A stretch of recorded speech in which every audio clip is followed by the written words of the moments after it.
So, welcome to this Making Public History seminar on child labour and slavery. I'm Al Thompson from Monash and I'll be chairing this evening's seminar. Let me first start by acknowledging that I'm on Wurundjeri country north of the Yarra and like to acknowledge the original Indigenous custodians of this place and pay respects to elders both past, present and emerging.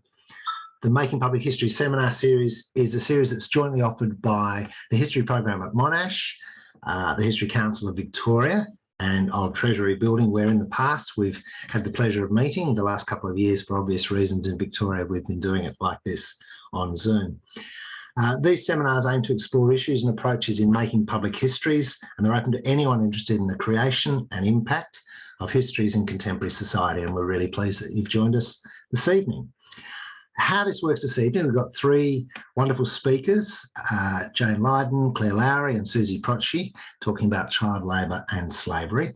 Each of them will speak for up to about 15 minutes, and after each one, there'll be a 5-minute Q&A, and that leaves about half an hour at the end of the event for a Q&A to the whole panel. In case you've not been part of a webinar before, it's a bit like a Zoom meeting, except only the presenters and the host can be seen and heard. Basically, if you've got any questions you want to ask of the presenters, use the Q&A button that you'll find at the bottom of your screen. If you've got any technical issues, use the chat button at the bottom of the screen, and Alicia Soretto and myself will check on those and try and get back to you. If for any reason any of the presenters' internet connection gets a bit disrupted, then we'll probably mute the video and just do audio. Hopefully that won't happen.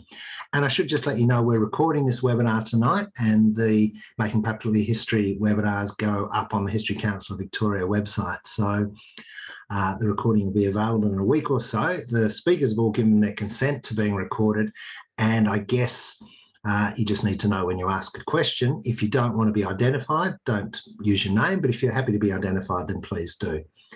And please keep your questions polite and respectful.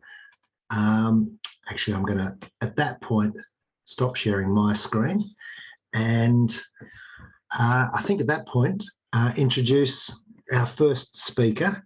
And at this point, Susie and Claire, if you'd like to mute your videos. First speaker is Jane Lyden. Jane is the Wesfarmers Chair of Australian History in the History Program at the University of Western Australia, coming to us from sunny Perth. I can see the sun through your window. Welcome, Jane, and I'll leave you to it. Thank you very much. So I'll start by sharing my screen, as I wish to begin by acknowledging that I am speaking to you from the traditional country of the Whadjuk Noongar people. So down here, long way away from Kulin Nation's Bunurong country over here where you are. So thank you very much, Alistair. In my 12 minutes or so, my allotted time, I want to do three things. I want to examine the category of child labour at the time of the abolition of slavery in the British Empire, then review it in the Swan River colony, both when it was established in 1829, but also later during the 1880s on the Pilbara frontier. I'll briefly conclude by reference to senior Aboriginal women's calls to address the legacies of exploitation. So I want to start with the 1820s, a decade leading up to Britain's abolition of slavery in 1833, but also a time of intense debate about the issues of labour and the rights of workers around the empire. This was the decade when the Australian colonies ceased to be seen as a rubbish dump for convicts and instead became the site of investment and free settlement. So the settler revolution. And this is a process. The relationship between these two things is the subject of a recent book that I've written on the topic, which is why I think Susie's invited me to speak today. The value of child labour can be understood in the context of the close links between the regime of Caribbean slavery just coming to an end, or it was hotly contested, but many could see that the writing was on the wall, and the establishment of Swan River in 1829. Swan River Colony was the first free colony in Australia, founded on the basis of land grants matched to capital investment. From the earliest years of the anti-slavery movement, Radicals and the pro-slavery lobby had claimed that slaves were better treated than English industrial workers. These arguments took on particular power as industrialisation saw an upsurge in child labour, entailing notoriously harsh conditions. So you can see this contrast drawn here in Cruikshank's satirical pamphlet. In the frontispiece, we see Negro slavery, as he terms it, and the enslaved Africans having a lovely time.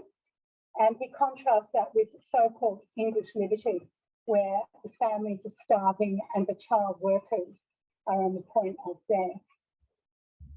As debates surrounding slavery in the Caribbean reached a climax during the 1820s, both pro-slavery interests and advocates of British workers pointed to the hypocrisy of emancipating distant enslaved Africans while overlooking the plight of the working classes, and particularly children. And we see that again dramatised here by Cruikshank. And I just want to say that recent studies of slavery and capitalism have argued that these were not simply similar or competing categories, but in fact were profoundly interrelated, which is a point we might come back to later. I'd also note that after 1833, these sorts of binary categories between slavery versus free became a lot more black and white. But in fact, these categories of forced labour have always been more ambivalent. In the Swan River colony, we see links between the demise of British slavery and the emergence of the settler revolution via examples of families moving from the Caribbean to the new colony, as well as the translation of familiar principles of exploitation. Children were an important category of cheap labour who were targeted from the earliest years. The colony's first regulations, issued in 1829, provided for land to be awarded at the rate of 40 acres for every 3 pounds of capital. Such capital included people, with each labouring person considered to be worth 15 pounds, therefore an additional 200 acres of land for the capitalist. Women and children above the age of 10 were placed in this category. Children of labouring people over 3 years old represented 40 acres. Children over 6 were worth 80 acres, and over 9 were worth 120 acres. So as Penelope Hetherington explains in her fantastic study of child labour in the West, while these categories were not immediately valuable, this encouraged capitalists to pay for whole families to emigrate. From 1845, children over the age of 10 were considered able to support themselves and could be indentured as an apprentice until the age of 18. So what you're looking at here are the first returns of land based on these calculations. And they're interesting because not only do they show how these calculations worked in practice, but also these names here, James Walcott and Charles Ridley, are both men who had slave-owning interests in the Caribbean and Demerara. They divested from those interests during the 1820s, returned to Britain, and subsequently invested in Swan River, and they arrived in the first fleet. And you can see here that these columns quantify their contribution. Each had 1 wife, 6 children, 4 children, servants, friends, servants' children. And here a cash value is being placed on those labouring bodies. Ridley in particular was also notable in driving the search for labour, always of great importance in Swan River. He was secretary of the Agricultural Society, which in 1833 proposed the colonial apprenticeship of orphan and destitute children. Governor Stirling brought the first group from the society for the encouragement of juvenile immigration in 1834. Then between 1842 and 1849, Swan River imported 234 juvenile convicts aged between 10 and 21 from Parkhurst Prison on the Isle of Wight. These children were assigned to the wealthy. Their punitive treatment demonstrates the need for cheap labour to realise capitalist investment in land in Western Australia. And for the same reason, Aboriginal labour was unusually important in WA.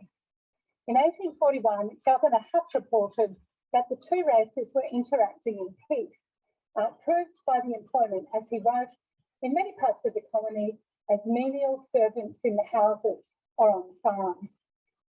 Missions and institutions such as the Wesleyan Mission School were also significant attempts toward harnessing Aboriginal child labour. The Industrial Schools Act of 1874 provided for both Aboriginal and settler children to be hired out until the age of 21. This act foreshadowed later 20th century child removal practices and provided for so-called half-caste children to be placed under the guardianship of justices and the peace. But worse was happening in the north. During the 1870s and 1880s, the expanding northern frontier of the Murchison-Gascoyne region, so that's what you're seeing here, these two rivers, which run either side of the Robinson mountain range, prompted a fresh wave of encounters, clashes and exploitation of Aboriginal people.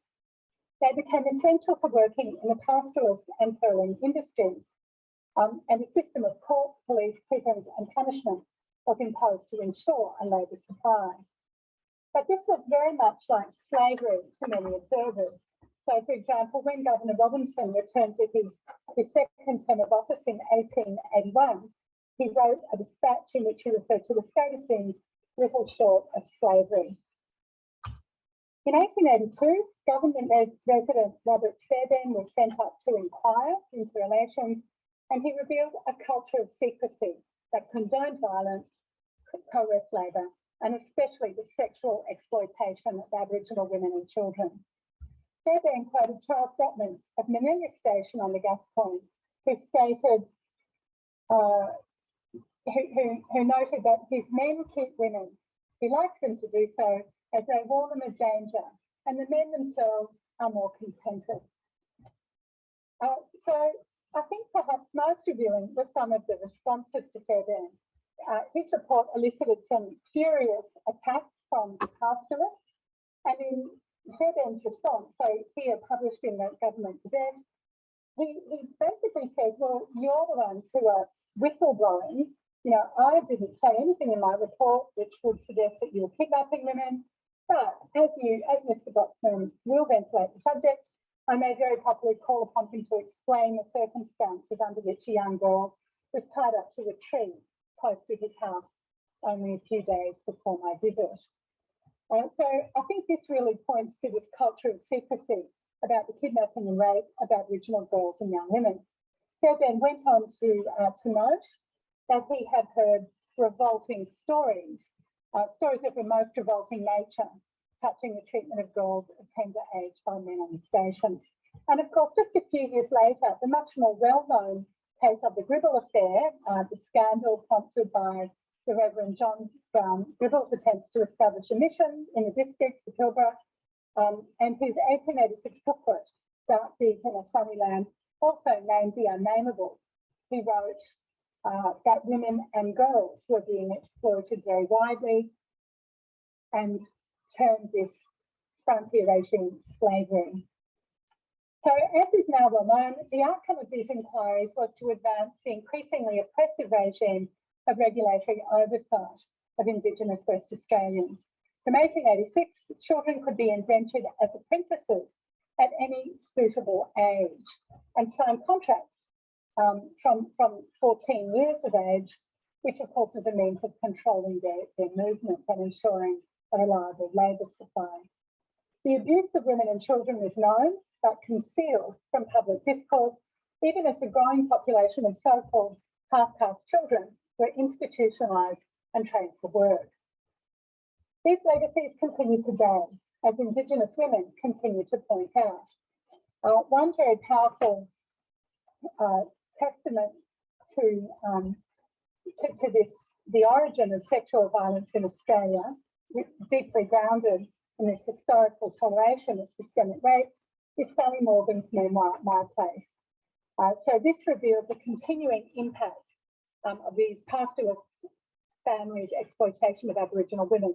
Her grandmother, Daisy Brotman, had concealed her life story because she was ashamed of her abuse. She'd been taken from her mother in her early teens to work as a domestic slave for her white natural father, Howden Drake Brotman at Corunna Downs Station in the Pilbara. In the same way, her own daughter Gladys, also fathered by Drake Brotman, possibly Howden, was taken from her at the age of 3 and placed in a children's home. Fearing that Gladys's own children would be taken away in turn, neither Gladys nor Daisy told them of their Aboriginal heritage. And this is just, I think, a very moving quotation from Daisy that Sally Morgan then recounts in her book My Place. She concluding, you didn't talk about things then, you did the truth. So in conclusion, we can see that from Western Australia's earliest years, the exploitation of the labour of the most vulnerable, whether formally termed indenture, assignment or apprenticeship, and ostensibly free. Its legacies continue in dysfunctional communities and violence against Aboriginal women. Indigenous advocates Hannah McGlade, Bronwyn Carlson and Marlene Longbottom call for the rights and concerns of Indigenous women and girls to be central to national discussions about violence against women. Dr. McGlade in particular has long championed the right to self-determination in WA's Aboriginal communities and has been particularly vocal about including Aboriginal women in leadership talks regarding self-determination and programs. So I will finish there and hand over. Thanks very much, Jane. And I'm going to invite my colleague Alicia Soretto from the History Council of Victoria. Alicia and I are doing this as a sort of double act. Alicia is going to chair the Q&A. So over to you, Alicia, for about 5 minutes or so, and then we can open it up, move to the next speaker. And yeah, I'll leave it to you, Alicia. Thanks, Al. And so just encouraging anyone who has a question to pop it in the Q&A there, and I'll ask it to Jane on your behalf. And as Al said, we'll have a Q&A at the end with all of our 3 speakers too. So if you've got specific questions for Jane right now, now is the perfect time. So Jane, that culture of secrecy that you were talking about, you know, it seems to be what allowed it to continue to happen. Is that why you would say it continued to happen in the period that you've talked about tonight? Yeah, I think a lot of this was very reluctantly aired in public debate, and really the kind of driving compulsion was the need for a labour force. So that's a kind of that's a major historical theme throughout Western Australian history, and of course it targeted the most vulnerable, so those who were unable to fight back. And in many cases that was Aboriginal people, but particularly Aboriginal children. So, you know, a very ugly history of these laws being passed, and in debates around the 1880s bill that I referred to, there are a number of pastoralists who were also MPs who were very vocal about how useful, you know, these children are on the stations. You know, they say, for example, oh, you know, a child becomes useful from the age of 6 or 7. You know, they learn it in their parents' in a family context, and you know, this is when we really need to be inducting them into the workforce. So I think that, you know, that it's very clear that that was the pattern. And the quotation that I showed from Robert Fairbairn's report is interesting because, you know, in defending himself, he's saying, well, I didn't say this, you know, but if you are going to accuse me, then can you explain, you know, what this young girl was doing tied to a tree outside your home? And there are these kind of glimpses. I mean, even in Gribble, you know, he was very outspoken about what was going on the frontier during the 1880s, and a number of people have written about the Gribble Affair. But if you read his kind of diary accounts, which he published in newspaper form, and ultimately his pamphlet, there are sort of moments that are really quite chilling. On one occasion, he goes to a sheep camp. So these are just, they weren't as permanent as stations, but, you know, they're sort of semi-permanent, and they're run by these young white men. And he says, oh, as I greeted Mr. So-and-so, I noticed an Aboriginal girl, aged 9 or 10, lying quietly by herself by the fire. And I asked him, what was the matter with her? Was she unwell? And he replied, coldly and indifferently, oh, she's right enough, and then sort of carried on with the conversation. So there are these kind of glimpses that there are girls at all of the sheep camps and stations. They're being used in this way, and there's nothing that anyone really does about it, despite this sort of the occasional whistleblowing. And then, of course, the apparatus of law and regulations and discipline is cemented, over the late 19th century, and ensures that people can't leave. They're termed to be absconding if they leave the property without. Well, this was the same in slavery too. People said, well, if they can't leave, then they might as well just be enslaved Africans in the Caribbean. It's a very strong analogy. So was there any, for these wealthy and powerful men who were doing this, or, to some extent, was there any punishment? Was there any critique that was happening more broadly? So there were a number of attempts to expose what was going on.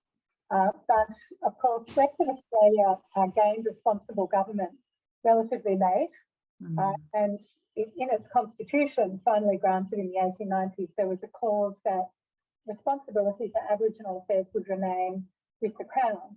And this, of course, was because of imperial concerns about the treatment of Aboriginal people. However, this was a badge of dishonour for colonists, and it was appealed not long later.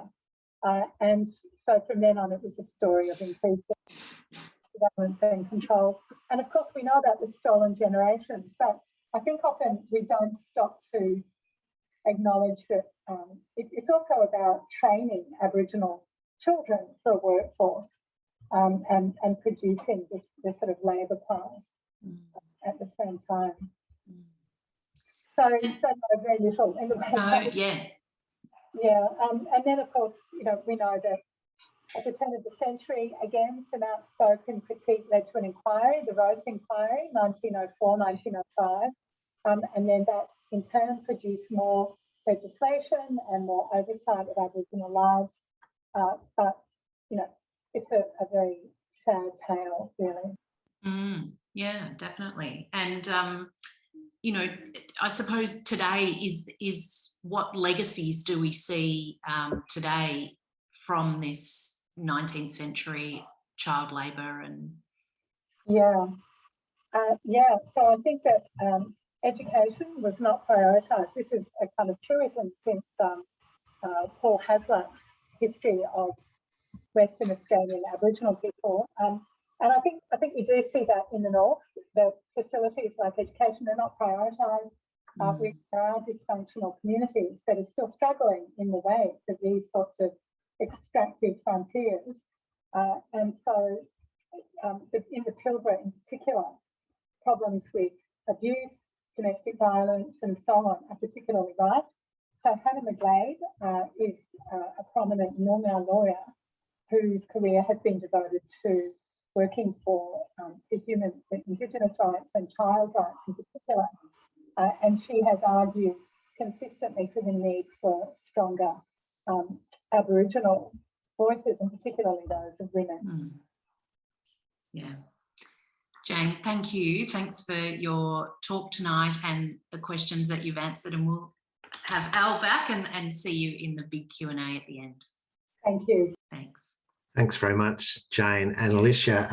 Claire, if you'd like to join us now, and while Claire's loading her slides, I'll just introduce Claire Lowry is a senior lecturer in history at the University of Wollongong, where she's coming to us from a wet east coast of Australia. Claire, welcome, and over to you. Great. Well, thank you for having me. And I would like to begin this presentation with an acknowledgement that I am on the lands of the Dharawal people, and that sovereignty of that land was never ceded.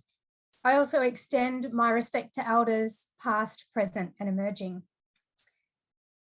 The 2021 International Year for the Elimination of Child Labour marks a key milestone in the attempts of international institutions to end practices associated with forced child labour. Yet it is far from the first intervention of its kind. In fact, what historians such as Shirley Swain have referred to as the child rescue movement has a very long history deeply rooted in European colonialism. This talk explores how an international network of humanitarian and missionary activists, together with the League of Nations and the International Labour Organization, pressured British colonial authorities to end the Moisei practice during the 1920s and 1930s.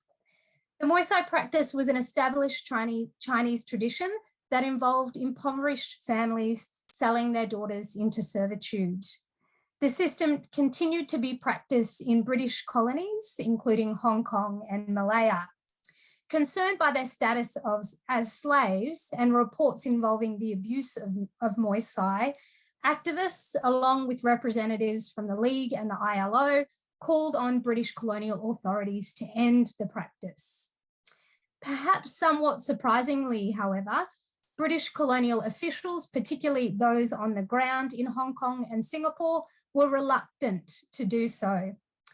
In this presentation, I want to bring to light the complex politics that shaped British responses to the Moisei question and consider how this colonial case study might inform contemporary campaigns to end child labour. To give you a little bit more context on the Moisei practice, in Hong Kong in the late 19th and early 20th centuries, Moisei made up the largest non-familial domestic workers employed in Chinese homes. So they numbered in their thousands. In Singapore in 1922, it was estimated that between 7,000 and 10,000 Moisei were working in Chinese homes. These girls, child servants, ranged in age from approximately 6 and up to 18. And on reaching puberty, they were married off, became concubines, or were resold, sometimes resold into brothels. Defenders of the Moisei practice emphasised that it was a philanthropic system which saved unwanted girls from poverty or death. Moisei were characterised by their employers as extended members of the family, kind of adopted daughters. For many of the girls themselves, however, the experience of being a Moisei was often recounted as one of slavery. There are a few memoirs out there from women who grew up as Moisei, the most famous of which is Janet Lim's story. So Lim was brought to Singapore as a Moisei and published an account of her experiences in 1958. And in this image here, you can see her holding that first edition, which was republished in 2004. The motif of slavery comes through very strongly in Lim's account. As she puts it, I'm just going to move my video. I was looked at, criticised, and after much bargaining, sold for $250. It is very difficult for people to understand what it means to be a slave, to be bargained for and sold like merchandise, to suffer shame and the whips of one's master and mistress. Concerns about the system were raised by missionaries based in Treaty Port, China, Singapore and Hong Kong from about the mid to late 19th century. And they were often raised in association with broader concerns about the trafficking of women and girls for prostitution. In response to these criticisms and concerns, Chinese merchant elites in Hong Kong established the Po Lung Cook in 1878 with the support of the governor. 10 years later, a Po Lung Cook was established in Singapore by the Chinese Protectorate, which was a government department responsible for matters affecting the Chinese population. Like the Po Lung Cook in Hong Kong, Chinese elites in Singapore played a key role in the Society and Refuge, which was designed literally to rescue prostitutes and kidnapped and abused women and girls. But the goal of the society was never to end the Moisei practice. And in the 1920s and 30s, international outrage about the continuation of this system reached a peak. As Rachel Leo has pointed out, the controversy surrounding the Moisei became one of the most protracted and absorbing colonial policy disputes of the interwar years. It began when Hugh Hazelwood, a naval officer, and his wife Clara returned to Britain from a posting in Hong Kong and launched an expose on the Moisei practice in the British press.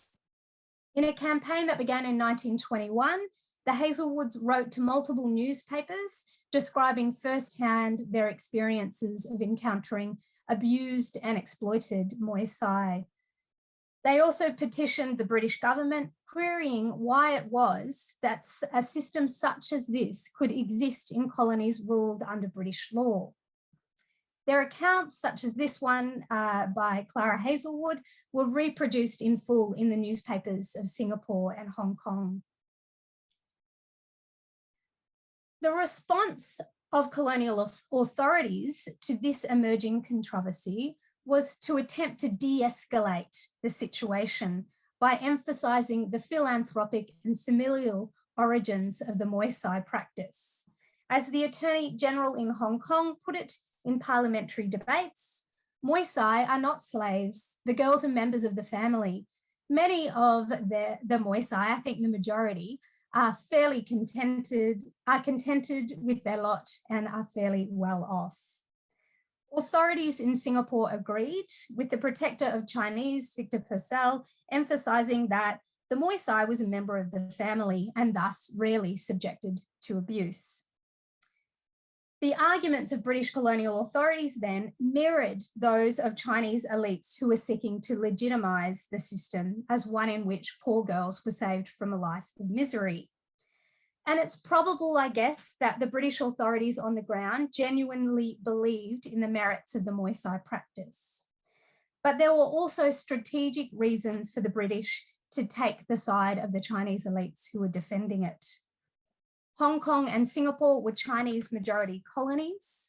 British rule in those colonies relied on very close alliances with Chinese elites to ensure the cooperation of the Chinese population more broadly, and also to ensure access to the Chinese labour force, so critical to all sorts of colonial endeavours. British officials thus needed to be careful to avoid offending the Chinese elites on whom colonial power in Singapore rested. The attempts of colonial authorities to downplay this issue, however, were ultimately not successful. By the late 1920s, Alice and John Harris, members of the influential Aborigines Protection and Anti-Slavery Society, had joined the campaign with the Hazelwoods, and alongside them circulated images and stories of children in bondage or recently freed in order to provoke emotional outrage from the British public at home and in the colonies. And while some Chinese elites defended the Moisei system, others also actively lobbied for it to be abolished, including Singapore's All Hokkien Chinese Association, who called on the government in 1929 to, quote, stamp out this evil. In Hong Kong, women's rights campaigners such as Fuk Hing Tong became leaders of the anti-Moisei movement. And this was a movement that was also bolstered by the 1927 decree of the Chinese nationalist government to end all forms of slavery within China and forms of slavery and forced labour affecting overseas Chinese as well. In addition to the British and Chinese campaigners, the League of Nations stepped in, pressuring the London-based Colonial Office to abolish the Moisei practice on the basis of the Slavery Convention of 1926, while the ILO made inquiries in line with their obligations regarding child labour and the trafficking of women and girls. These unrelenting accusations of child slavery meant that the issue could not in the long term be ignored, as it had become a major threat to the reputation of the British Empire. Since abolition in 1883, opposition to slavery had afforded the British moral superiority, and evidence of forced labour operating in British colonies, in Eric Taliakotso's words, made a mockery of the ostensible civilising mission. As a commentator to the South China Morning Post put it, it is absolutely necessary that we should be freed from the accusation of slavery. As a British colony, it is unthinkable that we should continue the system as at present. The Colonial Office, responding to this pressure, called on the governments of Hong Kong and Singapore to implement measures to end the Moisei system. But even when they did finally intervene, a degree of reluctance remained, and the interventions were only ever partial, as shown by the case of Singapore. So in Singapore, the first piece of legislation to be passed to address the Moisei question was the 1925 Female Domestic Service Ordinance, which made it an offence to employ a child under 10. Following the increasing public pressure to do something more, the Moisei Ordinance came into effect in 1933, and that ordinance demanded the registration of all existing Moisei, the payment of a small wage of between $1 to $3 per month, and regular inspections of their working conditions by the European lady inspectors of the Chinese Protectorate. Moisei who were considered to be in danger of abuse could be removed from their employer's home and sent to the Po Lung Cook. But neither of these pieces of legislation ended the Moisei practice. Instead, owners disguised their Moisei as family members or simply refused to register them at all. And even when Chinese employers followed the regulations and paid the required wage, the payment for work was set far below minimum wage, and Moisei remained entirely dependent on their employers. So to bring this to a conclusion, this case study of the Moisei controversy of the 1920s and 30s shows the long history of campaigns to end child labour, and forced child labour in particular. It also illustrates the complexities of such campaigns and of their impacts as well.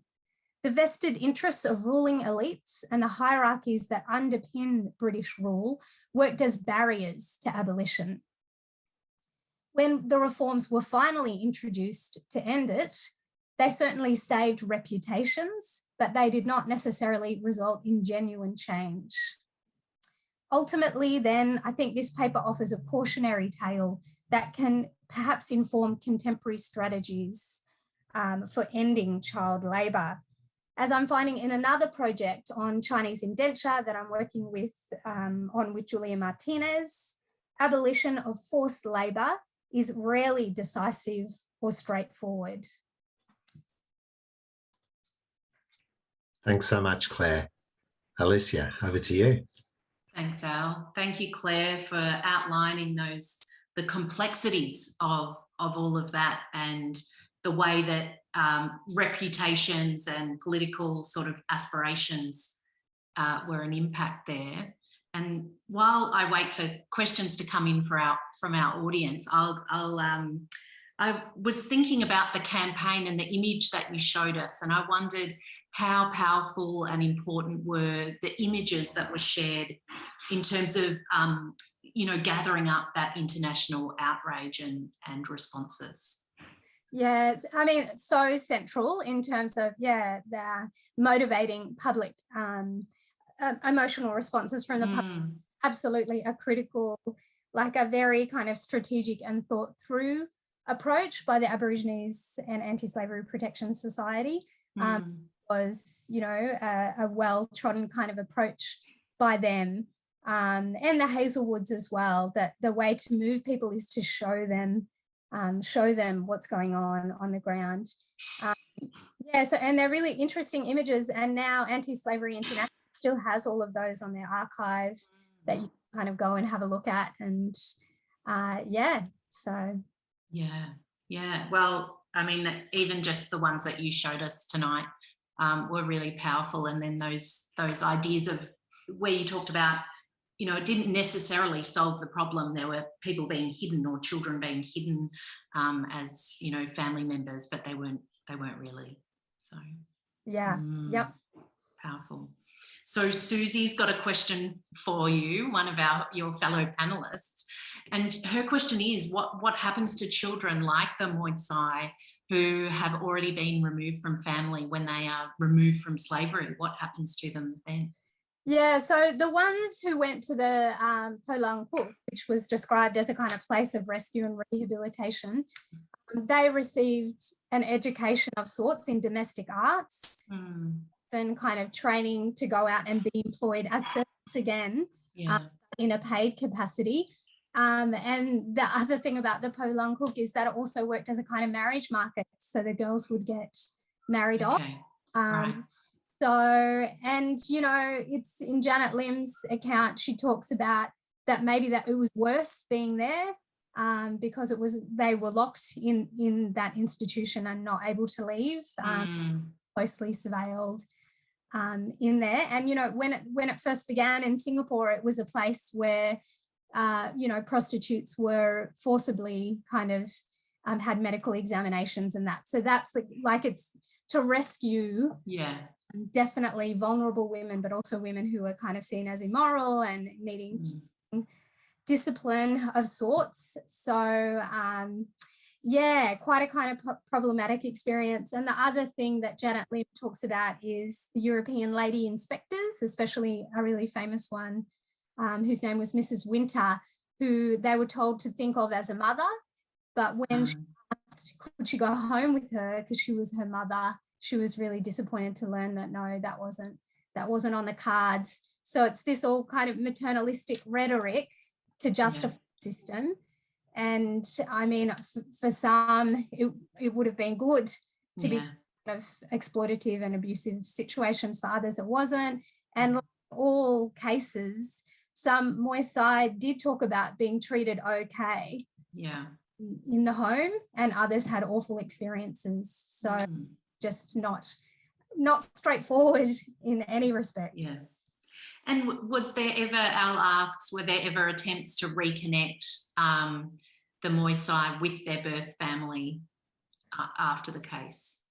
I mean, so a lot of the Moisei who came to Singapore in particular were a long way from home. So the prospect of that wasn't really realistic.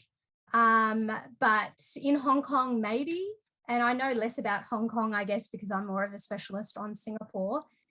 And the other thing is that the Moisei system, so Rachel Leo, who's written about this as well, sometimes brought in local girls in Singapore whose families, you know, sold them to servitude for a while, but still remained on the scene and closely connected.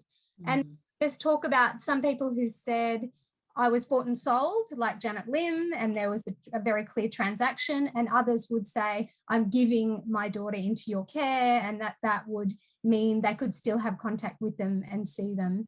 Yeah. And one of our audience members is asking something that I was wondering as well. Did the British colonists also have Moisei children in their households? No, they didn't. They had houseboys. So Chinese, it was such a male-dominated colony, especially early on. So Chinese houseboys were the main domestic labour force in Singapore and Hong Kong until the late 1920s and 30s. There were also smaller numbers of Chinese amas or nursemaids in houses which were present, and Indian and Malay ayahs as well. But no, and I mean, I'm not saying that their labour conditions were fantastic, but they didn't use this system of that Moisei system, no. And I think that comes to the end of our time. So thanks so much, Claire, for giving us all of that insight into your research. And I'll invite Al back. Yes, thanks, Claire. I look forward to joining the Q&A at the end. Let me now introduce our third speaker as Susie comes and gets her slides up. Susie Prochky is an Associate Professor in History at Deakin, where she's also an ARC Future Fellow. Welcome, Susie, and once you've got your slides up, over to you. Thanks. Had all this time and I've lost them. Sorry, folks. There they are. Okay. Great. I'd like to begin with an acknowledgement that I am speaking from Wurundjeri country, sovereignty over which was never ceded. And I'd like to pay my respects to the Wurundjeri elders, past and present, before I begin. And thank you to the History Council for having me today. Whoops, there's the beginning. These photographs are from one of the personal albums of Dirk-Jan van Hattem, detailing his service as a volunteer in the Dutch National Army, the Koninklijke Landmacht in Indonesia, during the Indonesian National Revolution, which went from August 1945 to December 1949. They show a little Sundanese boy whose real name we don't know. He was given the Dutch name of Henkie, which is the diminutive of Henk, short for Hendrik. He was also given a small uniform and adopted by one of the soldiers of Van Hattem's company as they were stationed in Masing, West Java in early 1947. Here is another Henkie, a different boy. He appears in the personal album of Petrus Verhoeks, who served in infantry regiments of the Dutch National Army in East Java. Verhoeks's album shows that Henkie was similarly adopted by the men of his battalion, who took turns cuddling him in photographs that were posted with letters home to the Netherlands and were retained in albums commemorating these Dutchmen's wartime experience as counterinsurgents. There he is again. There are thousands of such photograph collections in Dutch archives for men of all ranks, including very senior soldiers, like Johannes van Belzenes, Lieutenant Colonel, who's shown on the far left of the second photo. He was commander of the 2nd Battalion of the 6th Infantry Regiment in Semarang, Central Java during the first police action. His battalion adopted a little daughter whom they named Mipi. You can see there was also a little boy called Keesje. He gets a uniform. Mipi was photographed in similar ways to the Henkies of other Dutch military camps. Soldiers positioned themselves as affectionate and cheerful guardians of these children, pointing out the cameraman to them as though they were taking family photographs. The albums don't tell us what happened to these children, whose Indonesian names we don't know after the Dutch battalions departed. Van Belzenes gives a faint trail in his personal album. Mipi was left to the care of an unrelated Javanese woman during the first police action. The extensive file of intelligence reports, orders, press releases, and other textual documents he kept from his service period don't mention Mipi or Keesje at all. These children exist only in the densely annotated photograph album that he, like thousands of other Dutch soldiers, created to document and commemorate their war. A striking feature of many of these albums is the care Dutch soldiers took to record their relationships with Indonesian children inside the barracks, and the register of family photography they used to frame these encounters, which in fact obscured the militarized and violent contexts in which these children found themselves. I'm going to briefly describe how these photographed Indonesian children performed 3 kinds of work in Dutch military camps. The first was camp labor and a continuation of colonial practices of Indonesian domestic servitude in white households. The second was soldiering work, which older Indonesian children performed as auxiliaries to Dutch forces. And the third was emotional labor, which supported Dutch soldiering masculinities that had long been predicated on racialized paternalism in war. But first, some background. Where do these photographs come from? On 17 August 1945, 2 days after Japan's capitulation to Allied forces in the Pacific, Sukarno and Muhammad Hatta declared an independent Republic of Indonesia, free both of Japanese occupation and Dutch colonial rule. Before 1942, the Netherlands East Indies had been the most important colony in a Dutch empire that included Suriname in South America and 6 Caribbean islands called the Netherlands West Indies or Antilles. In response to the Indonesian assertion of sovereignty, the Dutch government neither acquiesced nor declared war officially. Instead, it sent troops and eventually launched 2 police actions to restore rule over a colony that it refused to relinquish. In Indonesian histories, these campaigns are referred to as the military aggressions. By the time the Dutch agreed under strong international pressure to transfer sovereignty to the Republic of Indonesia in late December 1949, it had deployed around 220,000 men, 2/3 of them in national forces from the Netherlands. Collections of thousands of images by these Dutch combatants exist not only because camera and film technologies were advanced enough by the late 40s for ordinary soldiers to take amateur photographs during wartime using handheld cameras, but also because the Military Welfare Service issued blank albums to encourage soldiers' correspondence with the Dutch home front. These sources provide unique insights into decolonisation in Indonesia, both from the perspective of the Dutch combatants who fought as counterinsurgents, but also for the partial yet precious views they allow into aspects of the revolution that have been neglected by historians, particularly the ways that both sides mobilised Indonesian children in the conflict. Legal understandings of child labour and child soldiering do not get us far into comprehending their historical practice. As historian Stacey Hind points out, the use of children in war was not prohibited until 1977, when an additional protocol was added to the Geneva Convention in delayed response to recognition of the widespread recruitment of children in national liberation struggles and guerrilla wars throughout Asia and Africa between the 1940s and 70s. Similarly, a minimum working age of 14 was not enacted in Indonesia until 1949. As Benjamin White has explained, child labour in Indonesia was widespread, accepted and legal in almost every sector of the colonial economy until the end of Dutch rule and beyond. Sources generated by frontline Dutch soldiers reveal not only how normalised child labour in peace and war was before the practice was forbidden, but also the more than practical utility of children for occupying forces in colonial contexts. It was very common for Dutch soldiers to record the children who worked as houseboys around their military camps. Notice the language of domestic servitude. Photographs suggest they frequently did jobs like clean military vehicles and run errands, replicating the outside roles that were typical of the jongos or sepen in the colonial household or club. These were real boys, however, unlike their predecessors in the colonial period, when such work was generally reserved for adult men or older youths. That it was now children performing these roles is not surprising.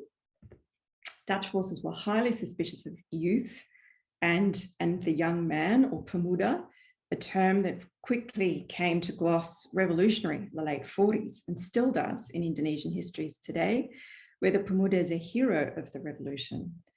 They were youths who joined paramilitary organisations to fight the Dutch. The contemporary Dutch stereotype of the pemuda was as a fanatical terrorist, one easily misled, having no capacity for ideological agency of his own. Yet, there is evidence of older, uniformed Indonesian boys attached to Dutch battalions who must have been involved in soldiering, even if it was of an auxiliary nature. Here's one such set that shows boys at a parade being addressed by none other than General Simon Spoor, commander of the Dutch forces. The younger boys who worked in Dutch military camps were probably children from surrounding villages, many of whom would have taken work to supplement family incomes in a period of severe shortages.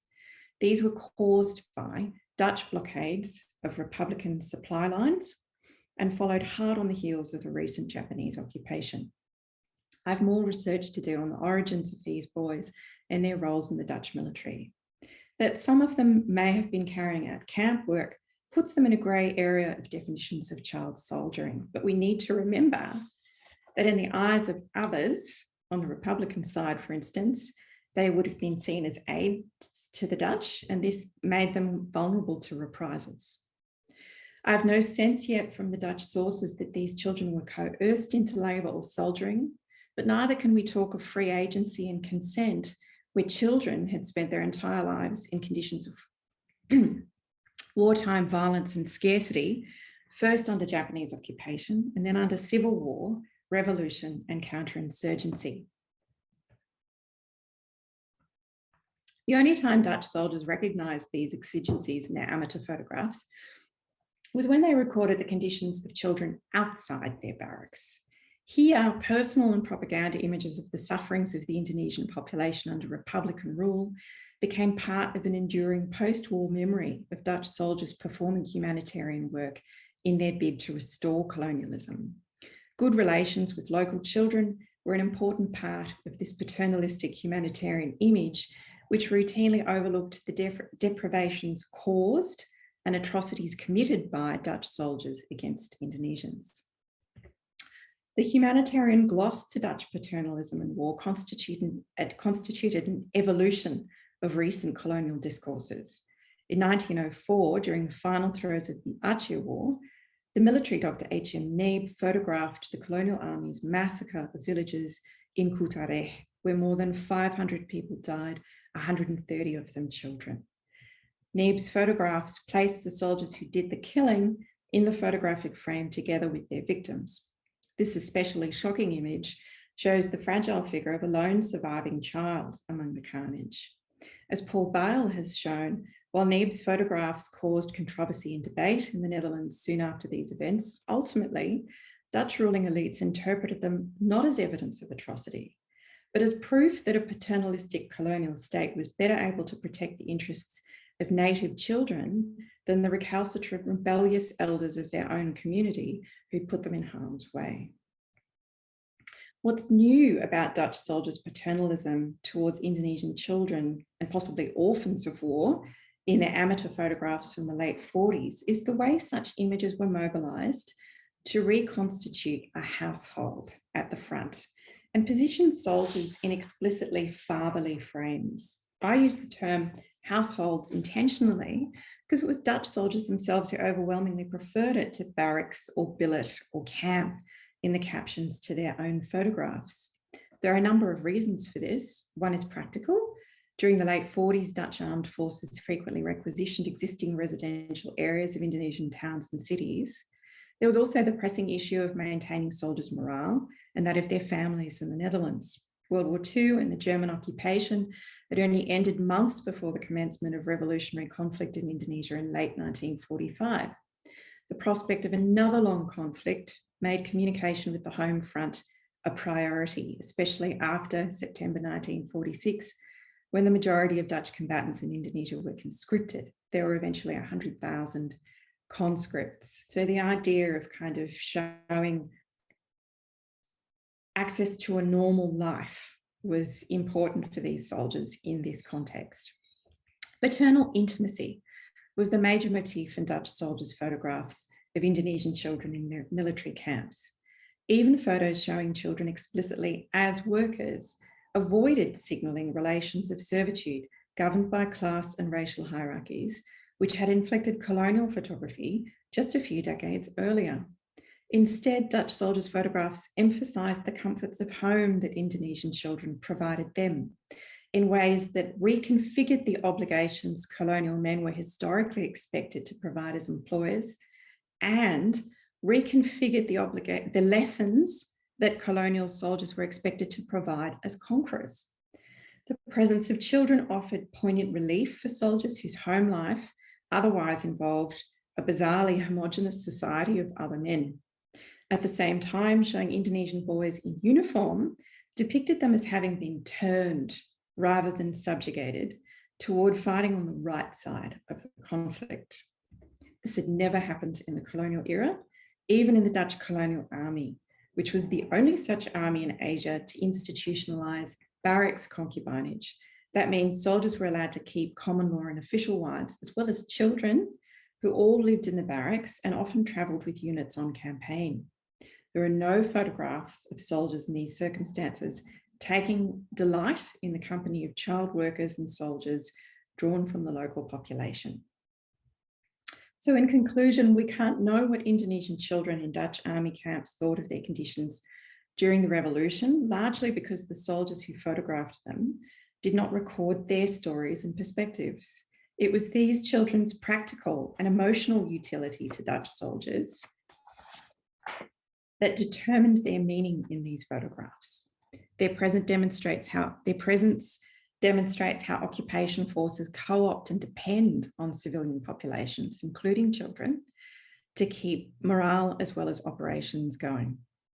Anna Dragojlovic draws our attention to how the structures of heteropatriarchy inform what is seen as acceptable, normalised and desirable in longer histories of violence in Indonesia, where the mobilisation of children as subjects and agents of war intersects with histories of unfree labour. Finally, using Dutch soldiers' photographs to understand the experiences of Indonesian children who did not represent themselves for the historical record also demands recognition of the possibility, not just of their victimhood, but also of survival modes, neither honoured in nationalist Indonesian histories, nor in Dutch tellings of the revolution. Thank you. Thank you so much, Susie. So many images. I feel like we got a really wonderful insight into the work that you do and the material that you're dealing with. I was really struck by that notion of the family photo and of the way that, you know, photos that were sent home were constructed in that sort of, you know, happy families, trying to reinforce that paternal notion of what the Dutch were doing in Indonesia. And do you know if there was that impact back home in the Netherlands? Was it a successful message that was being sent home in terms of what the ordinary folk in the Netherlands saw their armies doing elsewhere? Yes, it was, in the sense that soldiers very successfully compartmentalised their lives immediately. So when they wrote home and sent photos home, they only sent the good stuff. And it wasn't just because there was some censorship, it was also that from the beginning, they didn't send home photos of dead bodies, which they took lots of photographs of, casualties on both sides. They didn't obviously send home photographs of atrocities that they committed, and there are atrocities that do exist. And they also didn't send home troubling images of atrocities that Indonesians also committed. So in that sense, it was successful in that those things were always divided up. Those were things that the soldiers only talked about amongst themselves. And then those photos, including these amateur photos that soldiers took, actually circulate in the Netherlands for quite a long time, right up until the 1990s and the 2000s. When there are commemorative books produced by various divisions of the Dutch armed forces and also veterans organisations. So veterans would, have reunions every few years and publish these commemorative books.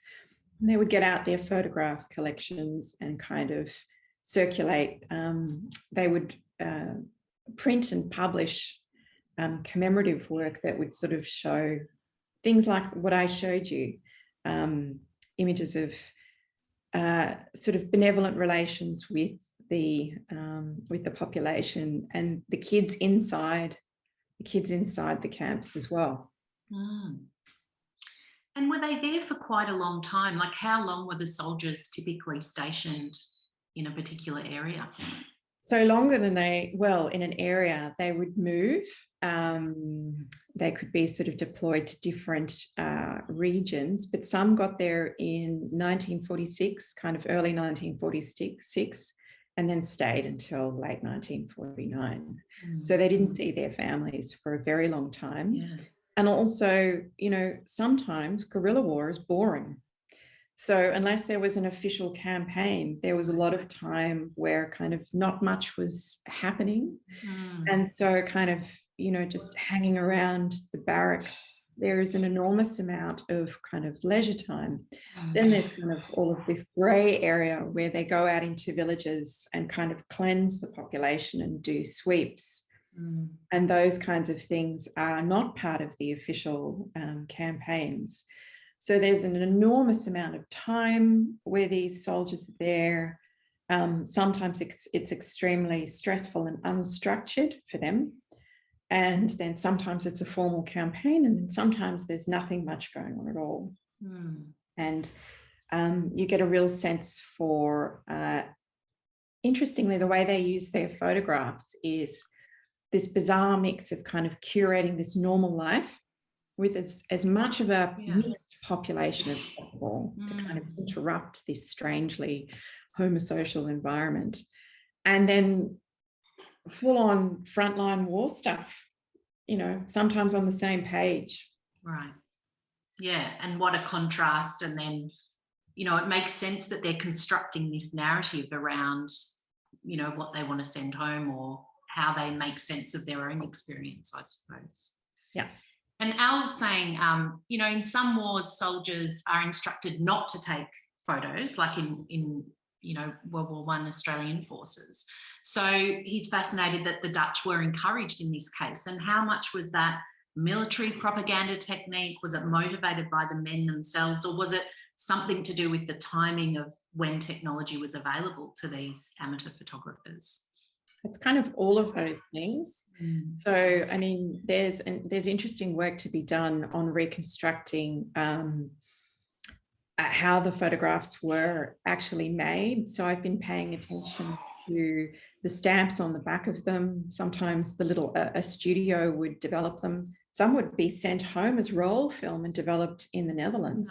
Yeah. But there are also actually lots and lots of photo studios in most of the major cities of Java and Sumatra, often run by Chinese Indonesians. You can see the shops in the background in the photos, and they would just develop stuff as well. So it was technically possible. Handheld cameras were available to a lot of these men. Interestingly, there would be communal cameras where one soldier would have the camera, but everyone would contribute film, and then they would share images, which is really interesting kind of social behavior that was a way that these images would be distributed. But it was absolutely encouraged by this welfare service, which was there to kind of keep the soldiers entertained and keep them in touch with the home front. But it was also encouraged by the military divisions. So they would each, you know, brigade would have its own little newspaper that it would have going during the war. And you read these newspapers and they would sort of say, hey, anyone got some interesting photos that you want to share, and we'll publish them in the next issue. So already these images were being what we consider private photos, not private at all. They don't function like a diary. Yeah. They're already circulating in particular publics, particularly within the military and then in veterans organisations almost immediately. Yeah, that's it. It's that sort of, that immediacy of the image and the striking way that it can be replicated. And I thought it was so interesting. You were saying that it wasn't just in the moment, it wasn't just propaganda at the time, but it was really in the decades that followed for those soldiers. Yeah. I'm going to invite Claire and Jane to start their video and come back to us. And we've got a couple of questions coming through. So if you have any questions for all of our speakers tonight, please pop them in there. And Claire's actually asked a question talking about, needing to do more research, and particularly for you, Susie, to start off, if you need to look for, to do more research on the origins of the children in the Dutch military and the roles they played, where will you look for that? Would it be oral histories? How might you be able to further your work on this topic? So there will be a number of places to look. One of them is in soldiers' letters and diaries. And, it'll be very interesting. I'm interested in, I suppose, a question of form. Is there something about photography that allows people to give form to these relationships in ways that, are they written about at home? Are they written about to letters home? Are they written about in diaries? So there's that, but then also I'm actually also interested in military economies and the recognition of personnel. So, for example, in the colonial period, in the colonial army, coolies and prison labourers were actually part of the personnel of the armed forces. I'm wanting to look at the formal reports, sort of up the chain of command, and try to reconstruct whether these children were regarded as personnel. Where do they fit in? What is the record of them on the Dutch side? The question of oral history is complicated. I'm not an oral historian, so to be perfectly honest, that freaks me out. And there are other people working on this, so I'm very happy for them to do that. But I'm actually interested in, is there institutional recognition in the military of these small armies of labour who are doing all of these roles? I think that's an important question to answer. Yeah, absolutely. And I've got a question. We might sort of invite each of you to think about this question, and it's about that idea of what is the agency of the children in each of the stories that you've told us tonight and shared with us. And do you think you could reflect on the limitations and opportunities of agency by these children in each of your different contexts? So maybe if Jane is willing to start answering that question. Yeah, I think that's a really such an important question. In fact, I'd say that we're only just starting to see the experience, particularly of Indigenous children, become the focus of that, not just that kind of top-down analysis, but also trying to recover their experience. And there's a lot going on in that space. For example, one of my PhD students, Janet Osborne, is looking at the experience of Noongar children in institutions in the first couple of decades of invasion in Swan River.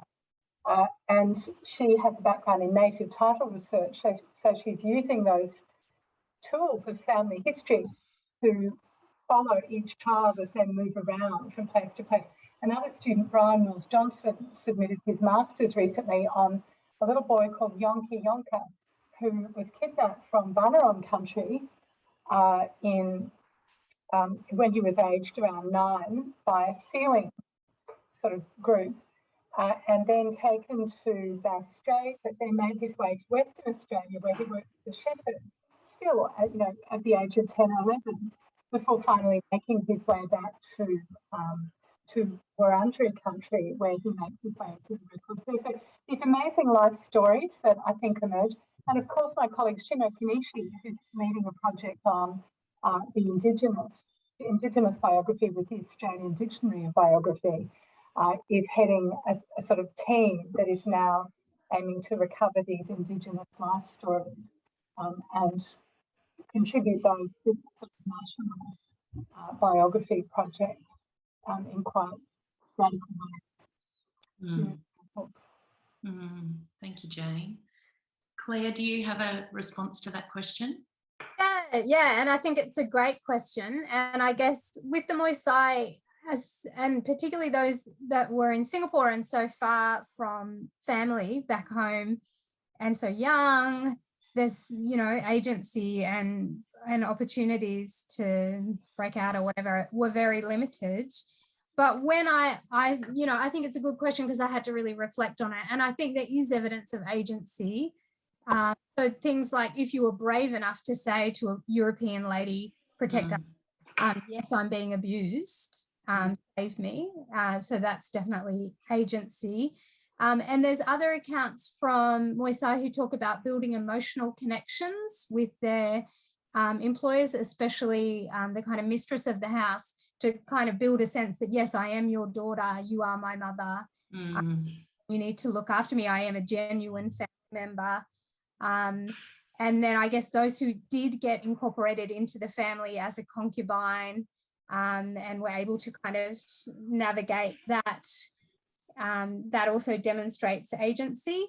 And then I guess more really flawed and problematic agency. So there were examples of suicides as well. That was a way out for some of them. Yeah. you know, yeah, definitely limited agency, but there is evidence of agency as well. Yeah. And what about you, Susie, around agency of those children? Yeah, I mean, I guess it would be to try to recover as much detail as possible would be the aim, in order to get an insight into, I think, decisions that in that context people had to make about how to survive. You know, where, you know, any kind of work that might give you fuel and food, and because, you know, there are photographs in these albums of, you know, children coming from a village to like the cordoned off part of a Dutch military camp, and the soldiers would always take photos of them putting their little hands out for food. So, you know, that we have children selecting ways in which they may survive. They may actually be able to supplement their family's income. And I'm wanting to frame that in the context of new research that's kind of being done in the history of, I think, colonial violence in kind of extraction colonies like Indonesia, where you see kind of wars of colonial conquest and subjugation. And the colonial sources will describe things like, for example, in Aceh, the Achenese keep changing sides. They're on our side for a while, and then they're with the rebels. And, you know, and that gets glossed in colonial ways as people who have no honor and so forth. But, you know, the Aceh War, for example, goes for more than 30 years. And so now the way that historians from an Indonesian perspective are writing it is talking about people who lived through scorched earth policies where their harvest was destroyed, and changing sides was a matter of survival. Who's going to protect your family's future? And I think that is the way in which now also these wars of decolonization in Southeast Asia, certainly for Indonesia, also need to be understood. Civilian populations, what is a civilian in this context anyway, right? But Indonesians who are caught in between. And I think that taking that kind of a perspective in and of itself gives an agency to what even very small people, children, are doing. You know, the forces that they are responding to, the choices that they have in their life. Yeah. And if I can jump in there, actually, I mean, to me, that also raises the question about current calls to end child labour, which it seems can be a little bit ambivalent. I understand that the United Nations calls for the elimination of child labour by 2030 and its worst forms by 2025. But some research has shown that removing children from some circumstances where they work may actually be damaging as well, because working, particularly in a family context, may fund their education and provide other resources that actually help them, help their ultimate well-being. So it's kind of complex. I think that's a really important question about, you know, what saving children actually produces. And your earlier comment, Claire, that sometimes, you know, rescuing these victims is not always straightforward. And Claire, I think you did mention that idea of ending child labour, current ending child labour campaigns. And, you know, are there examples in the stories we've heard tonight, the research we've heard tonight, that can influence current day campaigns, do you think? Yeah, I mean, I totally agree, Jane, 100%. I think that's really true. The contemporary campaigns, I mean, you know, I'm a historian, so I'm deep in my own archive, and it's hard on contemporary issues too much, except to say that, yeah, you think that ending child labour is an absolute good and it's a clear good. But when you look at the long history of that, yeah, and all of the complexities, you've got to be really careful and tread carefully and understand the cultural context and all of the issues, yeah, like the consequences of ending child labour, the systems that are supporting it, the broader ramifications. And I guess that's what history can do, to give case studies from the past that will maybe inform what's going to happen in the future, I guess. But, you know, that's such a historian's answer, and yes, that's all I've got. Yes. And I think a lot of our audience are recognising, you know, that the topic for tonight is can be challenging. You know, people are sort of seeing it as, you know, potentially troubling, but also asking you, what are your strategies for dealing with a difficult topic like this one with empathy, but also looking after yourselves as researchers and looking after, you know, making sure you're not in distress yourselves. Maybe Claire, if you are happy to start. Sure. I mean, I don't know that I'm not sure how I do it. I guess don't think about your own children when you're reading. Yes. Thinking about, like, don't personalize it is one way to do it. Because as soon as you make that connection, it's really hard to go on. I don't know that I struggle with it that much. I feel it a obligation to the people that I'm writing about to represent them fairly on the page, I guess. And you know, is it Thompson who said, you know, rescuing the working classes from the condescension of posterity, and that I don't want to be rescuing anyone because they've already been rescued enough in this history. But what makes me interested and want to continue writing these kinds of histories is to make these stories visible and individualize these people beyond a kind of victim, you know, victim story. So that sustains me. But I don't know how I don't know. Yeah. Yes, but not thinking about your own children, I imagine, is a very important way to go into that mindset as a researcher. What about you, Jane? How do you deal with the content while you're researching, but also while you're communicating, I think, too? Well, look, it's hard to. I think that when you do immerse yourself in these archives, you have that response, and that's what kind of motivates you in a way. But then, of course, there's the whole kind of disciplinary apparatus of scholarship and history and archives.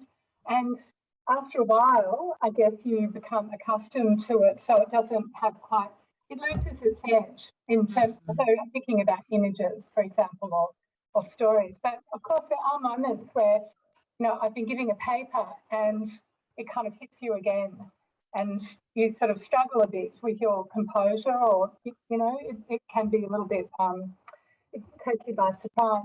But at the end of the day, there's also a kind of,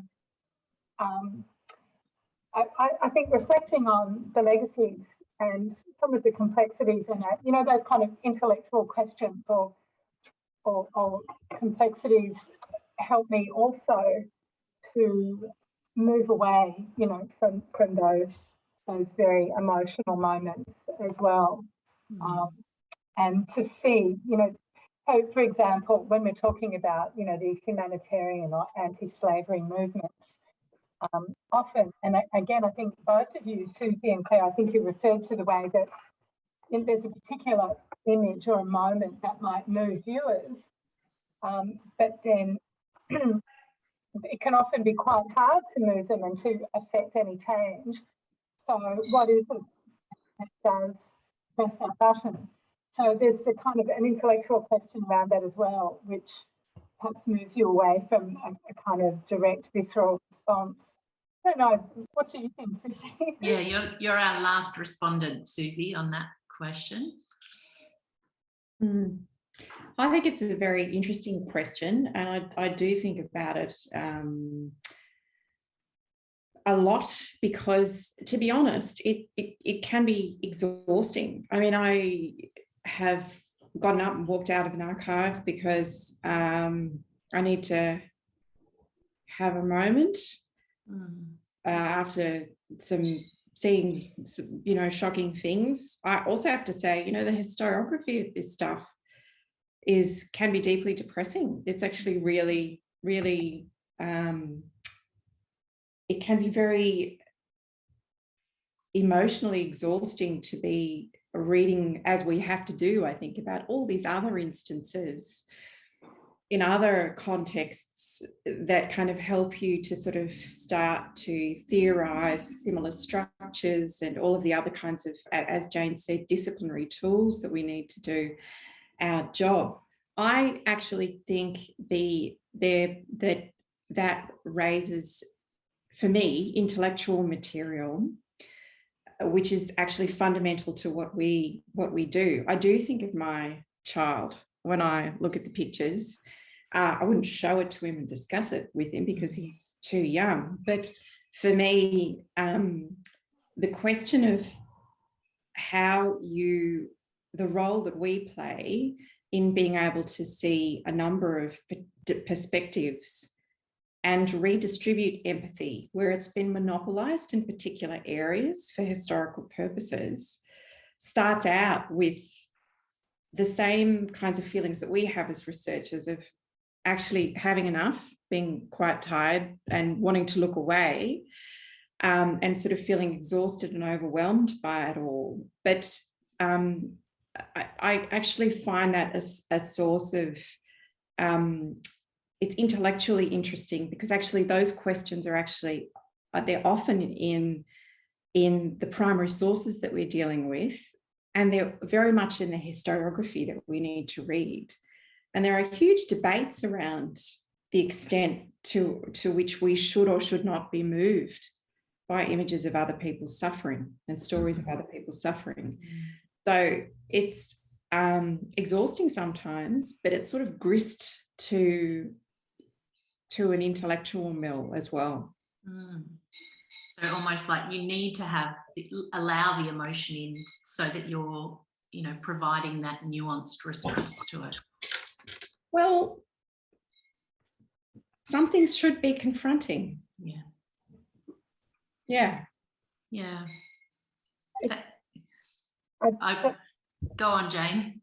Sorry, I'll be very quick. I was very struck by this when there was an anti-vax demonstration in Brisbane, and there was a picture of a man punching a horse, and I was absolutely incensed, and I thought, and I Facebooked it, and everyone else was very angry. And then somebody said, "Oh, but he wasn't. He was only pushing it away." And there was a whole kind of mixture thing. And it made me realise that my reactions were precisely the same as 99% of other viewers of that particular image. And, you know, again, I was very much part of that, but it was very interesting then to kind of reflect on that in my own response and to think about myself as part of these visual politics as well. Thank you. It feels like we could talk a lot more, but Al has come on to wrap us up. And my apologies if we didn't get to everybody's question, but thanks to each of our speakers for such insights tonight and sharing all of your work with us. Yeah, thank you for that. Just before everyone goes, I just want to thank Claire, Jane and Susie. I mean, they were just wonderful papers on an extraordinary and troubling topics, but I thought it was really useful bringing the three together because you could just think about the parallels as well as the differences across three different time periods and three different contexts. And I thought also just astonishing detective work and imaginative detective work to find the sources to begin to, you know, illuminate, you know, children's experience in these contexts. So not just the campaigns, but the agency of the kids as well. And those concluding reflections, just really thoughtful reflections on the researcher experience and responsibility. So thank you all. Let me just finally, before we stop, just share my screen. There's a couple of little bits of info to share with everybody. And I'll just flick forward if I can. Just to say thanks to Monash University Publishing, who support this seminar series every time, and they send a copy of a book out to each of the speakers, which is really lovely. And also just to say thanks for joining us, those of you who've been along to these seminars throughout this year. We hope you'll join us again in 2022. We're currently working on the program for next year. If you've got any ideas, do please contact Alicia or myself, Alicia at the History Council of Victoria or myself at Monash Uni. Send us your ideas for next year's program.